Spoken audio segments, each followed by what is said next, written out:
you're thinking about going into interior design with or without a degree or one of the interior design adjacent fields, let me give you some tips of some mistakes that I made when starting my interior design journey. The space you see behind me is actually months before I decided to go into interior design.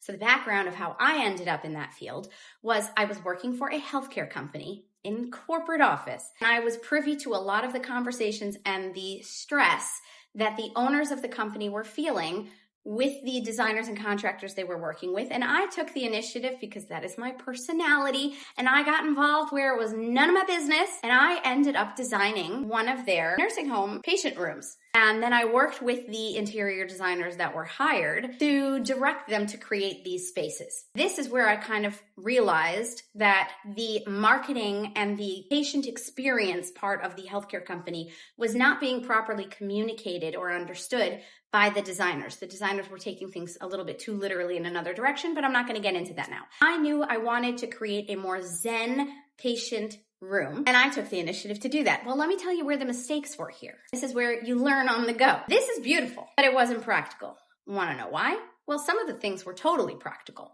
Having flooring running up the back as part of a focal wall, great idea. Finding the white material that was a good flooring material, less practical. Now, since then, and that was like 10 years ago, I actually have found flooring that would have worked great for this because there's a company called Altro and they make amazing rolls of flooring that are heavy duty, meant for heavy traffic, and the right thickness that would match the LVT flooring that I spec'd to go there. And if you don't know, spec'd is specified, specifications, explaining the details of the materials, calling out what the material is going to be. Since then, I did do that, but the designers at that time did not know about, didn't have access to, or maybe this product wasn't available. So this whole design never ended up being used because we couldn't figure that out, and we couldn't figure it out in a way that could handle the traffic. Because even if there was a material that they found, white gets dirty really quickly. Not just dirty, but it gets scuffed up. So you need the right kind of material. That was just one rookie mistake. I'm using this as an opportunity to let you know you can have a natural knack for design, and I want you to follow that. And if you do, make sure you take the interior design DNA personality quiz to help you make sure you go down the right